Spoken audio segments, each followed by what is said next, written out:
Welcome to PROpulsion, the weekly show for financial planners and advisors who want to build better, more successful businesses.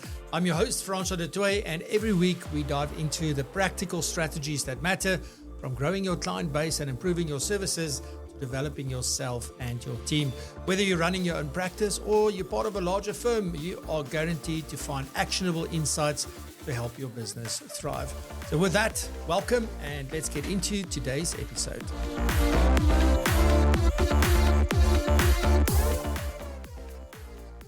So probably everybody's thinking like, Francois, how many times are you still going to talk about value propositions, or how many times do I still need to listen to them? And probably there's people that's not here because they think, oh, I know, I've heard everything that there is to hear about value propositions.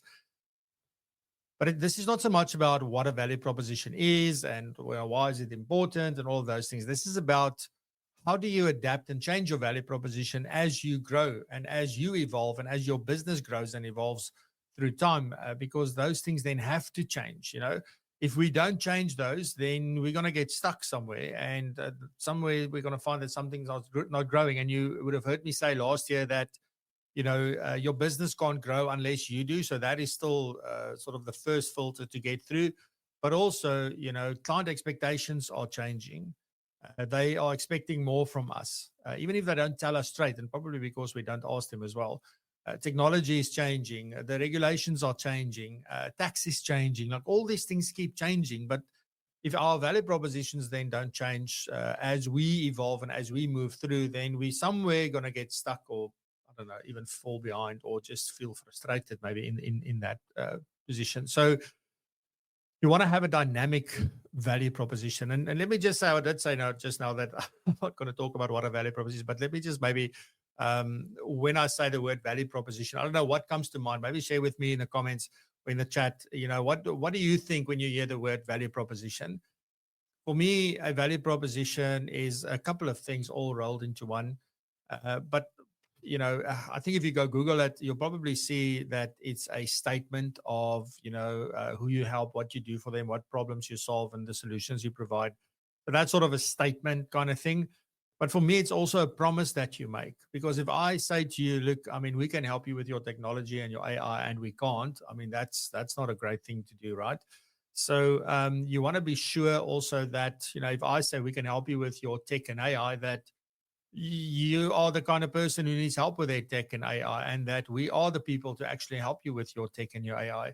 So exactly the same when it comes to your clients. You want to make sure that whatever you say that you do and who you do it for, the problems you solve, the solutions you provide, that one, you can do it, and two, that it's very clear who you are talking to. And that was also one of the big realizations that I had around value propositions, is that you don't only have one.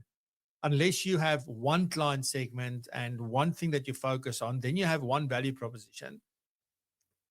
But I'll even argue that in that, even though you focus on a very specific client, over time, they are, let's say, for example, you focus on mid-career professionals.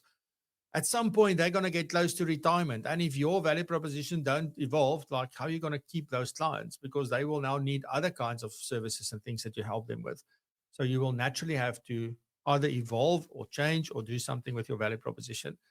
So that's just, I think, an important part to sort of depart from, if you will. So if you start thinking about, we obviously have people that are new to the profession. There are people who are sort of somewhere in the middle, and then there's people who've been around for a long time and that have a really established base. It's always interesting when we ask feedback on things. I'm really grateful for all the honest feedback and things that we get. And some people are saying, I'm not looking to grow my business. So I'm not interested in marketing my business. I'm not interested in acquiring new clients. I'm not interested in any of this. All I want to do is maintain my client base.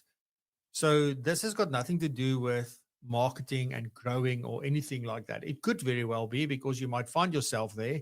But this is as important, because if you want to maintain and retain clients, the value proposition better be right for them, right? So I'm going to sort of delve into, if you are new, if you're sort of somewhere in the middle, and if you are a little bit more towards the end of your career, I would even say, or just very well established, and you're just looking to maintain, what are the things that you can look out for, things that you at least can consider, right?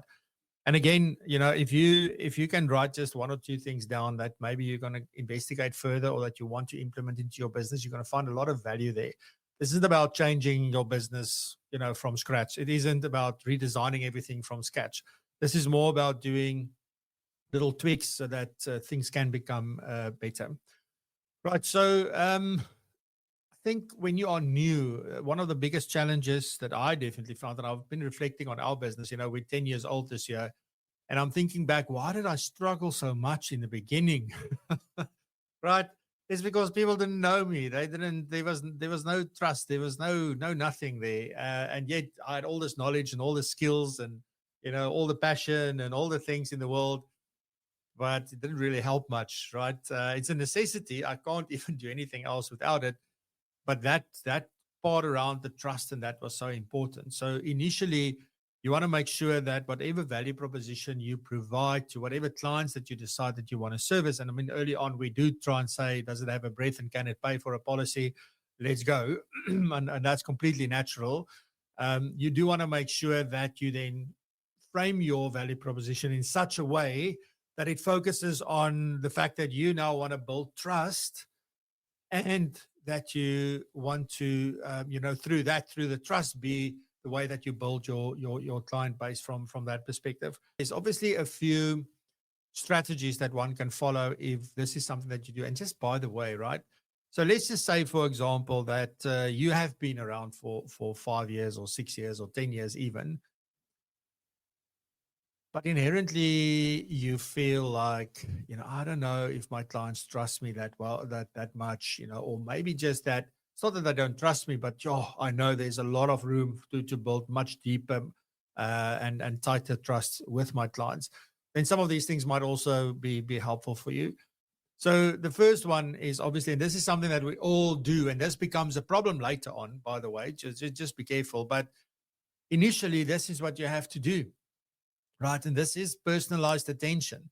So you've got to emphasize the fact that you are committed to them, that you're really looking to deeply understand them and their goals and their fears and all of the things that go with it. But it's this very personalized, very focused on the person kind of thing. And that also needs to come through in everything that you put out. So the marketing, it must be part of the value proposition. It must be very clear on your website, etc. And more importantly, so in your behavior. So the way that you show up, the way that you engage with them must show that you're giving them personalized attention, you and your team. And if you're new, you probably it's just you. But also you might be in an environment where you are new, but you have a support structure because the business is providing that to you, because you didn't start your own business. You're building your practice inside of somebody else's business.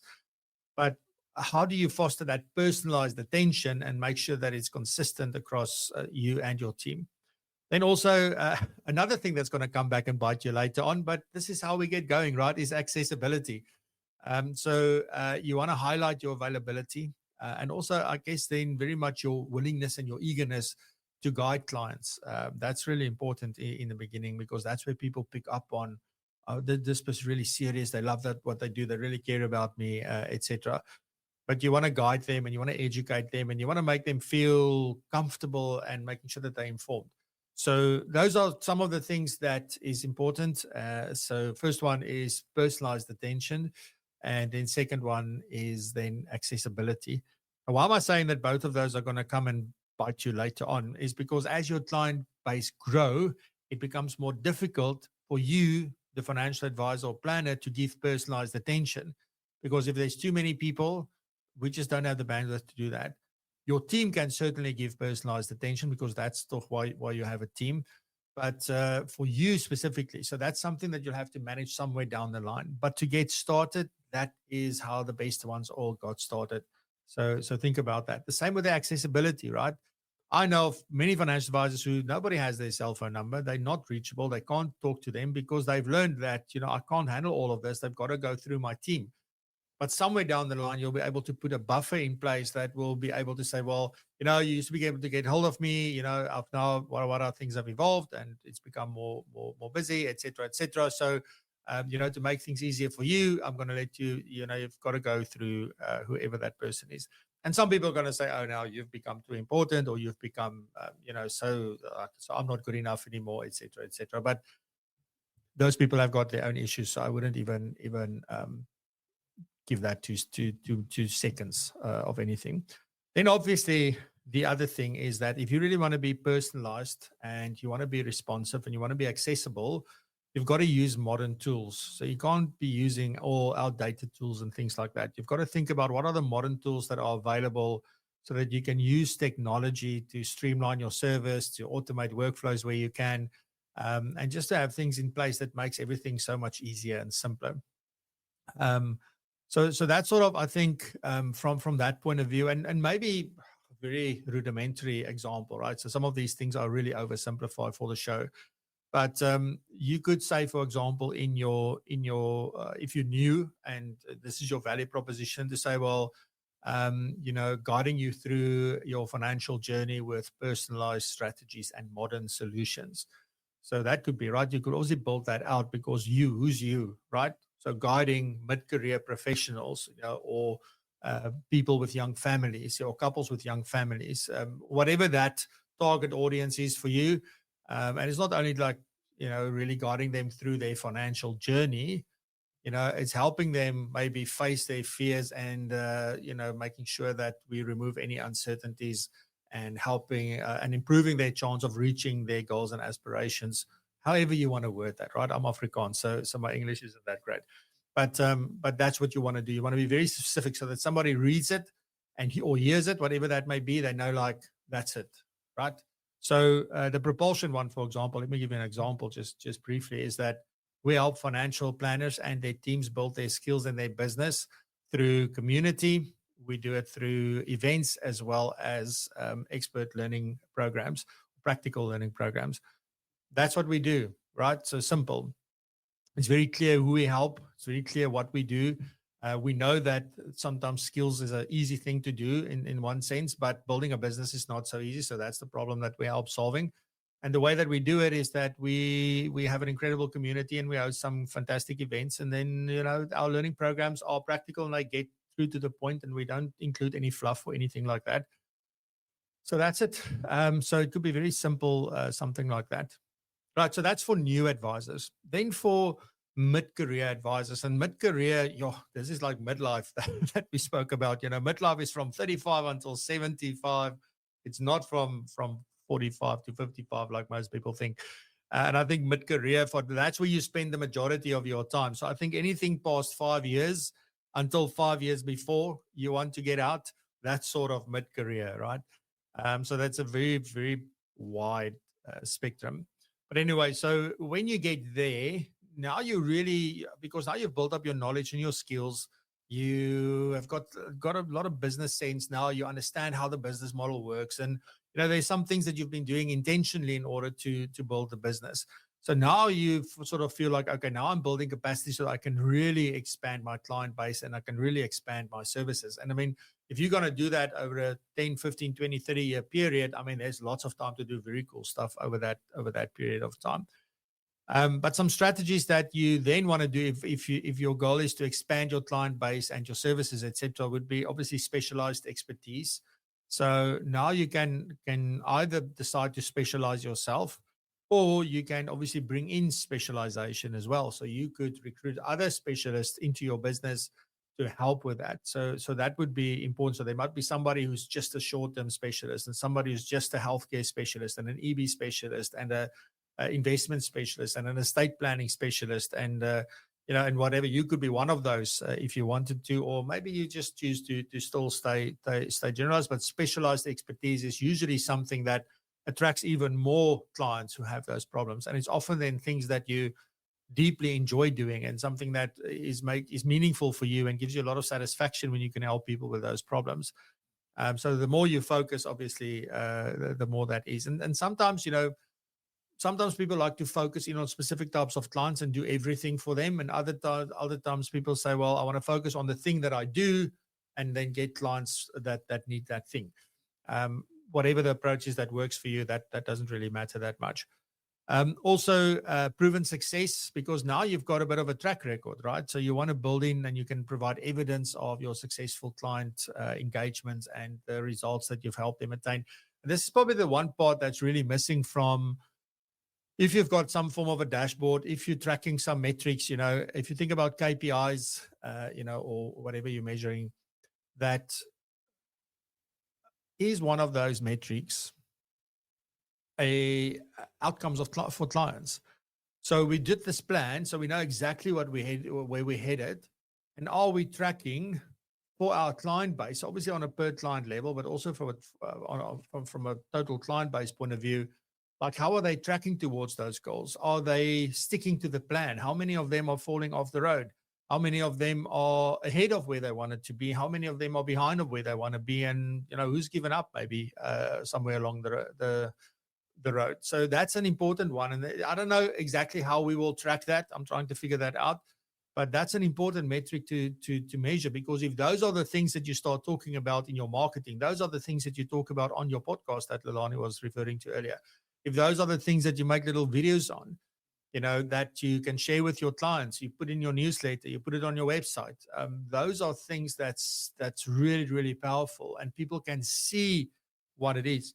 Because one of the challenges we have in our profession is that it's very much a vitamin-based profession, right? There's very few instances where there's an immediate problem that we do something and that problem is immediately solved. Okay, there are definitely instances like that, and maybe we feel like, oh, somebody hasn't got any risk cover. That's a massive problem. I put risk cover in place and that's immediately sorted. True, but I'm more talking about the benefit for the client. Everything we do is for one day.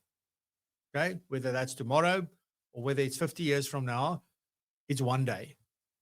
So, and that's what makes it so difficult for clients, because very few people have the ability to see what things will be like somewhere in the future. The only thing that they understand is today.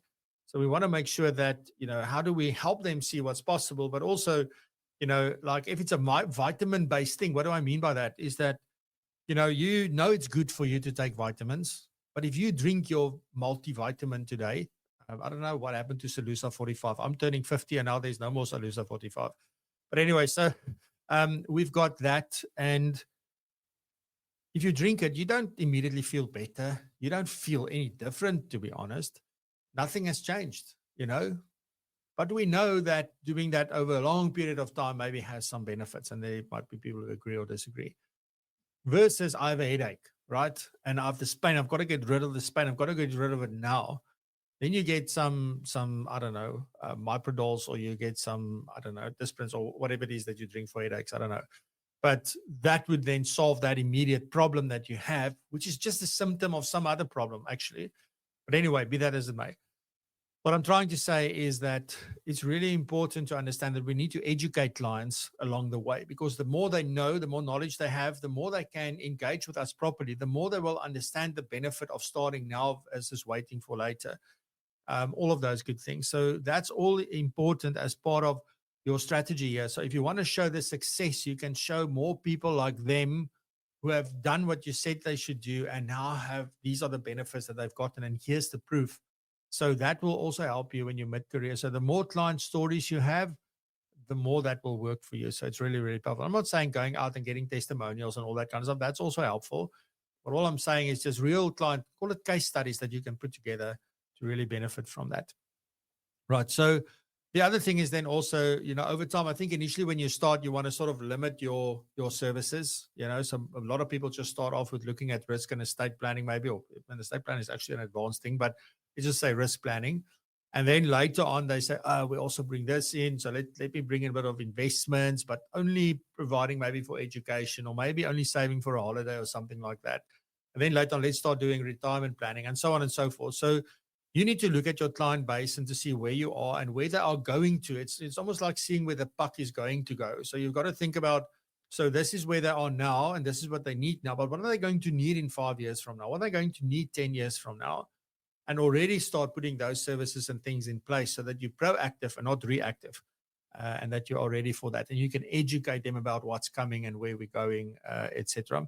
So that's really important as well. You want to offer a holistic approach. And again, I just want to reiterate that holistic approach is something that is a journey. It is not a transaction, right? So sometimes we feel like every time I see a client, I've got to talk about everything. No, I don't have the bandwidth or the capacity.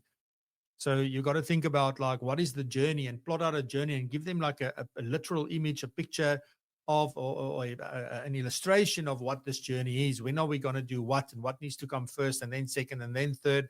And those things can change per client based on their priorities as well. But show them there's a journey, because now I've got a reason, right? And now we don't have review meetings anymore. Review meetings are like, why would anybody want to have those? So you want to have an annual planning meeting, because now it's about, let's plan. We need to look at what's changing. But if you just review, typically also you need to think about what is your proposition when you do offer a review, or when you do these annual planning meetings, what do they look like? Anyway, so let me not digress. So maybe a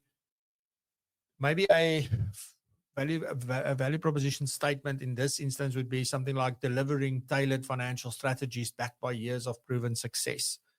That's a different kind of value proposition, because one, we do specialized things, and we've got a track record that show exactly that we actually do what we promise, and do what we say we're going to do. Then for established advisors, so people who've now more towards the end of their career, or they want to maybe start thinking about selling the business or anything like that, it very much depends on what your intention is, and you've got to think about that. But one thing that you definitely want to do, I think, regardless of what your plan is that you want to make sure that you are maintaining relevance and that you're demonstrating continued value. People don't want to feel like, Francois is getting to the end. I can see this because we don't see him anymore. And, the meetings are like just very quick and let's get it over with. And in fact, he's emailing me more than he's seeing me. So, that's not what we want. Because you got to think about either, you want to keep the value maximum right to the end, or if you want to sell this, you've got to keep it there. In fact, you've got to have a little bit of an uptick if you want to really get value for it. So you've got to plan for that, and you've got to keep that in mind, right? So I think some of the strategies that one can consider is just really thinking about some really innovative solutions. Maybe we feel like, I'm 5 years left. I really don't want to rock the boat or do anything new. But you could adopt new technologies. In today's day and age, it's so easy to use technology. It's not the technology that was back in the day. We don't use the language anymore that we used to use back in the day with technology. I try and make things as simple and plain language as possible. In fact, so much so that we sometimes pee off the tech departments because of it, right? Because they've got a very particular language that they speak. They've got a very particular way of doing things. And here comes Franz and just, man, it's easy. It's just, this is all you need to know. You don't need to know all of that other stuff. And they are not really happy with me from that, but that's okay. But all you want to do is enhance the client experience. You want to enhance the value, and you want to do things a little bit differently from what you used to do. You want to make things easier for you and for your client, right? So that's important. But also now you've got all this knowledge and all this experience behind you. So thought leadership. And even, I think a big part of thought leadership is not only now you're positioning yourself as a leader and you're positioning yourself as like, this is all the amazing things that we've done, but it's also about giving back to the profession and making sure that the next generation of advisors and planners coming through has the best possibility of success, or the highest chance of success, that we support them in ways that you wish you were supported when you started out. Because I think often in this profession today, we are very much focused on like, I had to pay with blood, sweat, and tears, and so will you. I think those days are over, and they should be over, right? Remember, there weren't many businesses back in the day, so we were all building businesses and brokerages and practices and businesses and all those kinds of things. And now we want those things to live on, right? So we want to bring people in. It's now from a business point of view. It's not only from our own personal point of view anymore. So we want to make sure that things can continue. And ultimately, it is about the client, right? So just think about that. Then also, obviously, one of the things is succession planning. And this is one of the top topics and things that people are really still saying that they want us to talk about is succession planning, legacy planning, those kinds of things. But not only from your point of view, like very much remember, if you've worked with clients now for 20, 30, 40 years, they now also in that era where they now need to start thinking about those kinds of things as well. It will be more top of mind, even though we were supposed to talk to them about all this stuff because we're doing holistic financial planning. So that's important, right? You've got to think about like when they want to transfer their wealth, how do we help them? We're going to talk a lot more about that. And then also, it's not only the intergenerational wealth transfer that everybody's not just because it's apparently so big that everybody's now talking about this. But that's always been a thing, right? So whenever wealth moves from one generation to the next, it has to be planned. And the same with you and your business. You also got to think about that. And how do you give comfort to clients that they will be okay when you decide to stop, or maybe just life decides to stop? So that's really important. So you could be saying something like, leading the way in innovative financial solutions to secure your legacy, specifically for clients. But also, I think what's important during this time is to also share with them what you are doing from your business point of view to make sure that they are secure and that they will be looked after no matter what. So there's really some important aspects there to consider. I think some common pitfalls, obviously, these are all cool things to talk about, but it's probably some general common pitfalls that we can probably try to avoid. The first one is overgeneralization. You don't want to be vague. You don't want to just disappear amongst the masses, right? You want to make sure that it's specific about that specific person, and it's something that sets you apart, right? Because that's the whole purpose of a value proposition. Because if we all do the same things, we all do estate planning, we all do risk planning, we all do investment planning, retirement planning, tax planning, all of these things, but what makes you different? It's simply the way that you word what you do, who you do it for, the problems you solve, and the solutions you provide. So the way that you word it is really important. So the more clear you are on that, and by the way, that's the AI stuff. Like you will be amazed at how much that helps you with honing in this whole part of it. So we're going to teach you that for those of you who wants to join us. Anyway, so also neglecting the client perspective, right? So all of the things is that this is what I say, what we must do, and what you should do. But ultimately, we should ask clients what they're looking for and what's working, what's not working. What should you stop? What do they wish you did? And to reflect a little bit around, like, where are they going? Like, can we get there? Can we be proactive to get there? And also using data. We sit on so much data in our practice. Like, how are you using that? So that's really important as well. And then also stagnation. Sometimes we just feel, I don't want to rock the boat. I just want to, so you stagnate. But your client isn't ready to stagnate. So we must always remember that business is about clients. It's not about us, right? So really important. I think just to sort of maybe a final thought on all of this is that technology is literally the tool that is going to help you do more with less. It's going to make you more efficient. It will win you back time. Initially, it's going to cost you a lot of time. I've said this many times. But once it's up and running and it's fully adopted and everybody is trained, then you're going to find that it's really amazing one. I'm delivering a webinar for the FBI on Tuesday where we're looking at, using your financial planning software effectively. I'm going to look at the entire business. What are the things you need to look out for and what do you need to do? So I'm looking forward to that as well. But technology is the thing that makes the difference, right? That's what saves my business. That is what makes us do what we do at the scale at which we do it at the moment. It's just because of technology and AI from that point of view as well. So you really want to think about how you can make the most of that. So just think about, where you are in your journey. How clear are you? Do you know exactly the clients that you're serving? Do you know what their pains and needs and frustrations and hopes and dreams and all that good stuff is? And is your value proposition speaking directly to that? Your value proposition is not estate planning. It's not retirement planning. It's not investment planning. It's not risk planning. None of it, right?